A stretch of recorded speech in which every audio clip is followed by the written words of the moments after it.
All right, now our top story tonight on Fine Print is from Russia. This is the country that the West, led by the United States, has tried to isolate over the course of the last 13 months.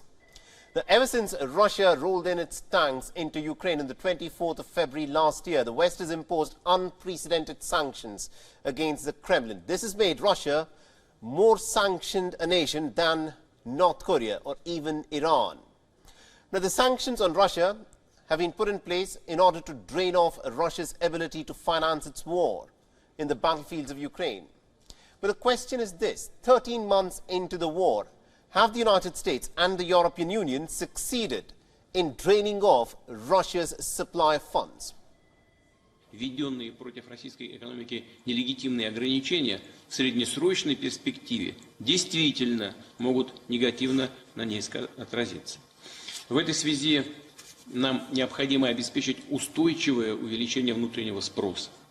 В текущей ситуации именно он становится ведущим фактором экономического роста.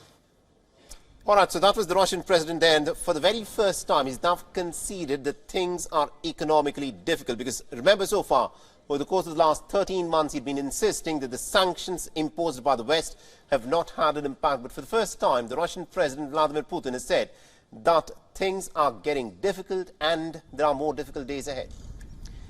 Now remember, as part of these sanctions by the West, EU nations were asked to decouple their energy reliance from Russian hydrocarbons. Many EU nations did this willingly, while others were coerced into doing this.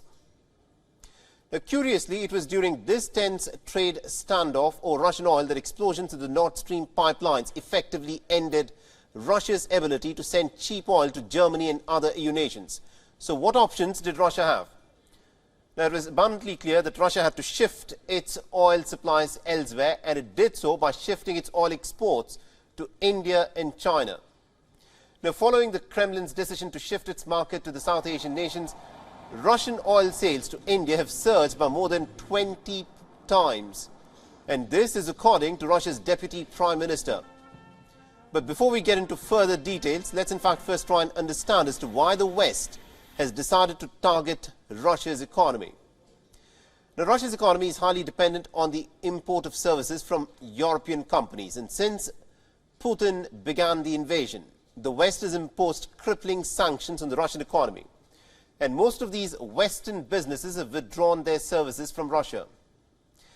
Basically, there was a cut in energy imports, financial transactions were blocked, and shipment of key imports to Russia was halted.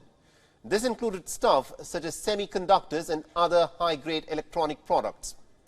As a result, nearly about 1,000 foreign companies halted their operations in Russia. In December, the EU also imposed an embargo on seaborne Russian oil alongside a price cap on Russian crude. Now, this was agreed with a group of 7 industrialized powers. The shift meant that cheaper Russian energy imports for China and India will have virtually no competitor.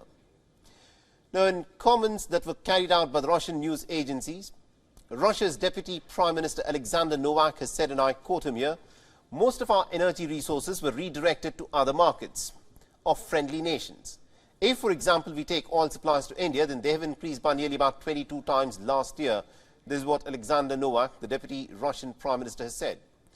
Moreover, India, which has not explicitly condemned Russia's invasion of Ukraine, and as the sale of Russian oil surges in India, both countries are looking to expand the use of the Northern Sea shipping routes. This includes building of processing facilities as well. The Northern Sea shipping route passes through the Arctic Ocean. It runs along Russia's northern coastline, and this happens to be the shortest shipping route between Russia, and also it connects Asia with Europe. Now, Russia wants the Northern Sea route to become a major shipping lane. It has invested heavily in infrastructure there.